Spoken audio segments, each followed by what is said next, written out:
Hello, welcome to my second video of Vlogmas. This is the second week.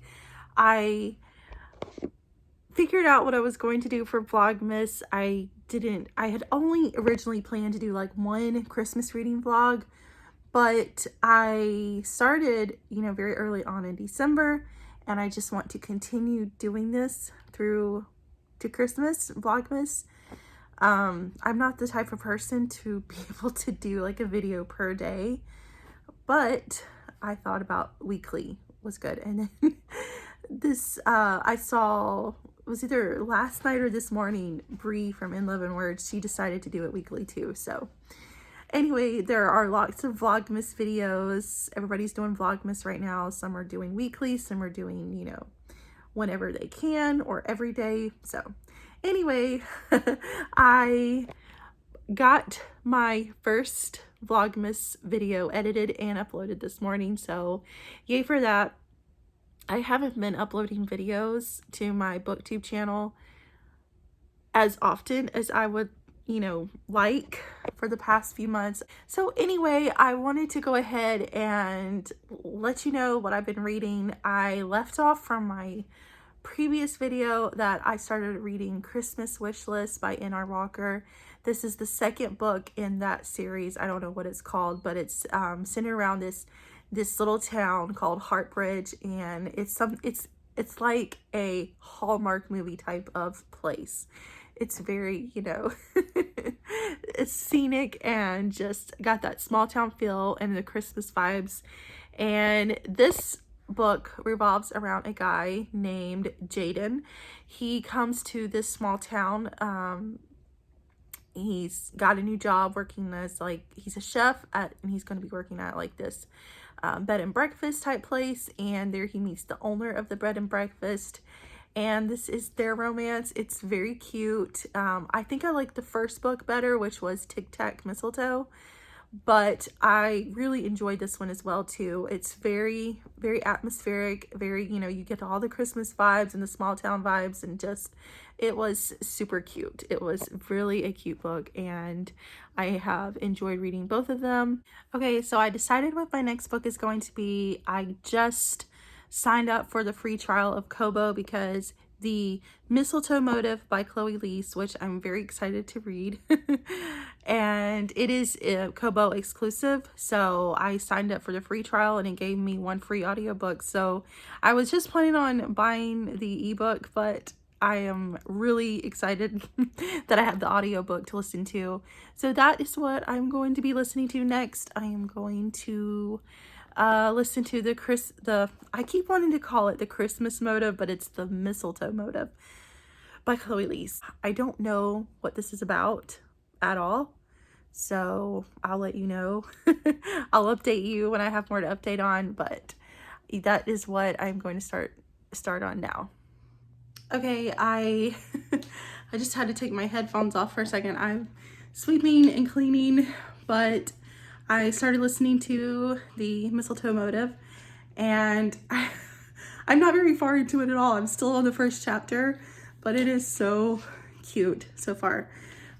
They're like I forget their names. I know his name is Jonathan Frost. I don't know her name. They do not like each other. They work together at a bookstore, and she's already accused him of poisoning the cookies. But something adorable just happened. There was a delivery of flowers for her, I'm assuming from her boyfriend, and she starts sneezing. She's like very allergic to the lilies, I think, in the bouquet, and he takes it from the delivery man, and he starts plucking out all the flowers that I think she's like allergic to like strong scents or something. I don't know, but it makes her sneeze, and he's like, it's one of those small things that, you know, is really big in romance, because he has been working with her for months now, and he has noticed things about her, and he noticed that, you know, she was shocked too that he would notice something like that. That he said, your boyfriend sends you flowers, but doesn't even know that, you know, like you're allergic to some of them. And she's just shocked that he knows that and has noticed that about her. So I don't know. That is such a swoony moment when the hero, it's such a small act, but it has such, you know, it's such a big meaning, because it's really the little moments that really do count, especially in romance. And I'm just loving it. So not very far into it at all, but I just had to share that. It was so sweet. It is much later in the day. It is evening time. I just finished the Mistletoe motif by Chloe Liese. Oh my goodness, it is so good. It is so good. Of course, I rated it 5 stars. I think this has been the best Christmas read I've had so far. I just wish it was longer. That is like my only complaint. I would just wish there was more to it, because I did not want it to end. So Gabriella and Jonathan both work at this bookstore. It is a small business. It is going under because of a big big chains bookstore has come to town, and so it's not doing as well. So they brought him in to help, you know, try to bring it back. They have been working together for a year now, and their work relationship is pretty, you know, like enemies. It reminds me so much of The Hating Game by Sally Thorne. I'm sure this is what it is kind of loosely based on. But he is just a very, you know, like grumpy kind of exterior, and he doesn't have good memories with the holidays, and so it just makes him more grumpy. And she is very like a sunshine type of character, and she is autistic, and so she tries to hide that from him, like not hiding who she is completely, because he does notice little things about her, like I said in the previous clip, where he had noticed that she has like allergic to strong scents. And there is so many small moments in here.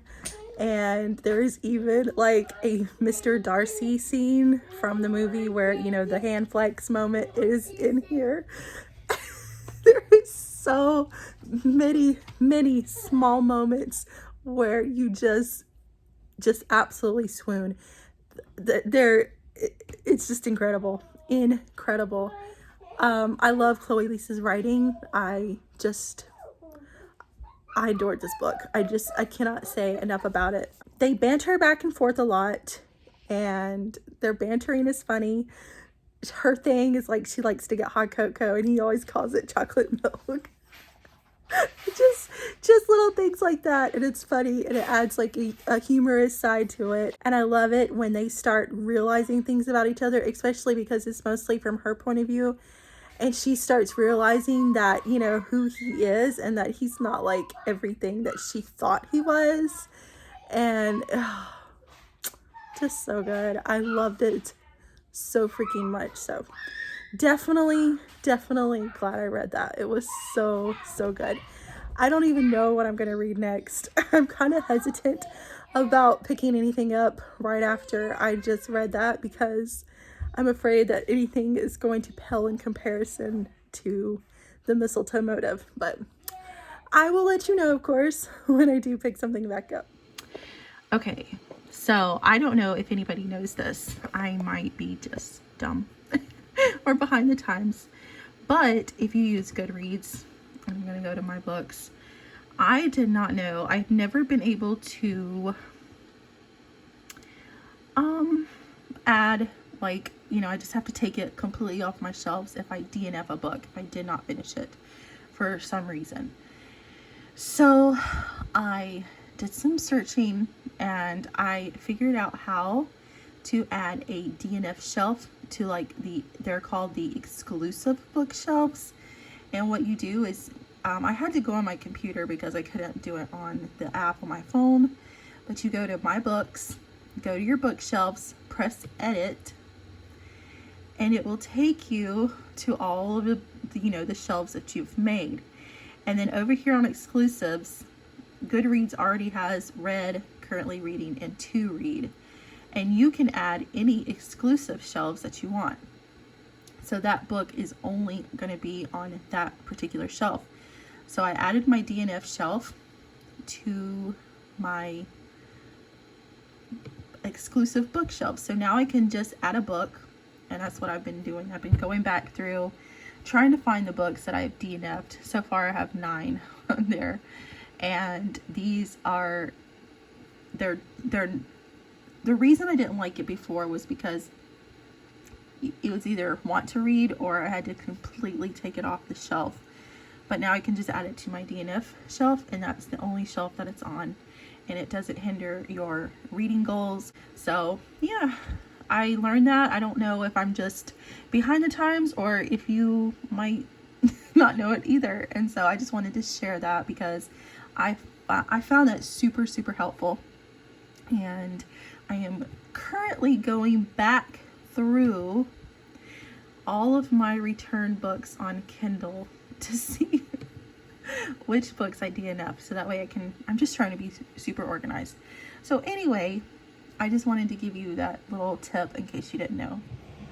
Hi everybody, it is the next day. Today is Wednesday, December 8th. Yes, so I started listening to an audiobook this morning, and it is Written in the Stars by Alexandria Bellefleur, and it is going great. I don't know the percentage because I'm listening to it on Scribd, and Scribd doesn't have like the percentage.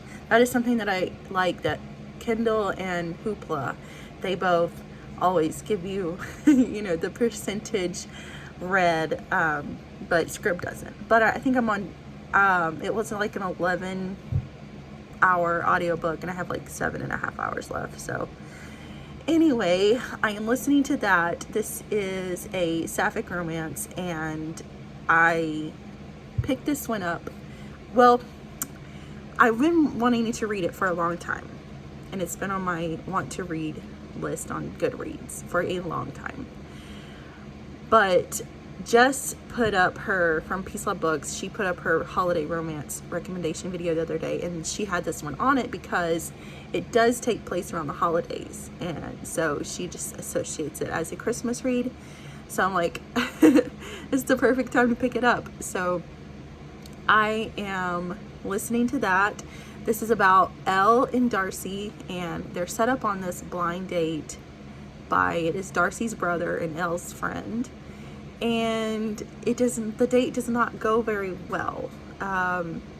Darcy and Elle are like complete opposites. And then Elle accidentally spills wine on Darcy, and, you know, then she overhears Darcy talking about her, like, you know, not such a nice way. And so she leaves, and then Darcy, her brother, you know, wants to ask her about how the date went, and so she just kind of fibbed a little bit and let him kind of piece it together in his mind that the date went well to get him off her back, because he's been trying to set her up with everybody, and she's just tired of going on blind dates and speed dating and things. And so now they are in a fake relationship, so they're fake dating and then Elle's parents to get them off of her back too. So they're trying to get their families, you know, off their backs for a little while, and they have agreed to fake date for a while, and they are getting to know each other because, you know, they say, well, we have to get to know each other and make it look like, you know, this is a real, you know, we're really dating and really like each other. And they are getting to know each other, and it's cute because Darcy kind of just is a no-nonsense type of character. She's very logical, and Elle is the complete opposite. She believes in astrology, whereas Darcy does not, and it's very important to Elle, but Darcy is seeing Elle and kind of in a different light a little bit so far. And where I've left off, they're actually on a double date, and they're in an escape room, so it's going really great. I'm liking it so far, and I will continue to listen to it today. So that is how my reading is going for now. Hey, a little update. I just sat here in front of my Christmas tree and filmed a video for my channel of my November reading wrap up, and I was looking back through. I was sure that I had done an October wrap up, but I just realized that my last wrap up that I did was September. So I totally missed October. So now I need to film October's wrap up, but I have to go pick up my kids in like 15 minutes. So I do not have the time to film a video, but at least I have November's filmed. It's pre-filmed. Oh, that's so irritating. I was like, oh yes, I'm with it. I'm getting things done. I'm getting this video filmed. I'm gonna edit it, put it up soon. No, I didn't film October's yet, so I'm gonna have to do it in order. I just cannot post it out of order. So anyway, I don't really have much to update on about the book, except that Darcy went with Elle to her family's. Here, I'm gonna set you up on my ring. My ring light stand. So Darcy went with Elle to her family's Thanksgiving get together, and Darcy just really saw how terrible Elle's family is to her. Elle's family just kind of thinks she's a joke, because she is making this dating app for like astrology, you know, people who believe in the astrology, and it's supposed to be like matching people, I guess, based on their astrology signs. And even though Darcy stands up for Elle, you know, Elle's family just kind of like blows her off. Elle gets very upset, which also upsets Darcy, because she sees Elle's worth and how amazing Elle is, even though her family doesn't. So they decide to go on a date, you know, days after that. So right now, where I left off, they're on their date, and Darcy is thinking, you know, maybe this could become real instead of just fake dating. So I love their fake dating and turning into more. I love the progression of that. So anyway, I will check back in with you guys later. Good morning. It is December 9th, and I finished Written in the Stars by Alexandria Bellefleur last night, and it was amazing. I rated it 5 stars. I love their romance. The heroine Darcy was not looking for a relationship because she had a really bad relationship. Well, her last relationship broke her heart, and so she's so afraid to let Elle in, and it's almost at the detriment to her, and she hurts Elle really, really bad. but they do find their happily ever after, and I rooted for them the whole time. I'm so glad that I read this book. It has been on my want to read for so long, and I'm so glad I finally picked it up. I am going to end this video here. I decided that I'm going to do week 2 in 2 parts because I want to take part in a readathon that is happening, that is starting today. So I think that it will make week 2 too long, so I'm going to do it in 2 parts. So this is the end of part 1. I hope you guys are having an amazing month. If you're whatever you're reading, I hope that it's going great. I will see you in my next video. Bye.